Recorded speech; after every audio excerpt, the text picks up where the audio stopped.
l'affaire Redouane Faïd. Et on va en parler avec vous, Paul Conge, puisqu'on l'a appris aujourd'hui, la justice lui a donné raison, en appel en tous les cas, la justice qui exige l'assouplissement des conditions de détention de ce braqueur multirécidiviste. Il était à l'isolement depuis 12 ans avec de multiples évasions. Oui, absolument, c'est la cour d'appel de Douai dans sa décision aujourd'hui qui estime que les conditions actuelles de détention de Redouane Faïd sont contraires à la dignité humaine de par leur combinaison et leur durée. C'est vrai qu'il subit un régime de détention extrêmement strict. Redouane Faïd, il est à l'isolement dans une cellule où il n'y a quasiment pas de lumière naturelle, où il peut difficilement faire du sport, où il peut difficilement échanger avec d'autres détenus. Il peut pas non plus faire de parloir sans une vitre en plexiglas. Il n'a pas accès aux unités de vie familiale.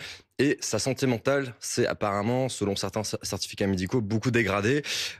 Donc la cour d'appel de Douai enjoint finalement le centre de détention de revoir ce régime de détention et puis d'ici le 21 août, donc d'ici un mois, de rendre un rapport dans lequel elle détaillera les mesures qu'elle prendra pour améliorer ces conditions de détention. Et nous sommes avec l'avocat de Redouane Faïd, maître Benoît David. Merci d'être avec nous.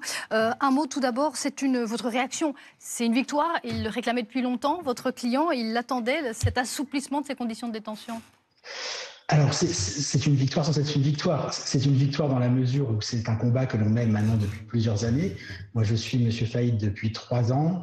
Nous avons essayé devant les juridictions administratives tous les 3 mois, devant la Cour européenne des droits de l'homme également il y a finalement pas quelques mois. On nous a d'ailleurs jugé recevable.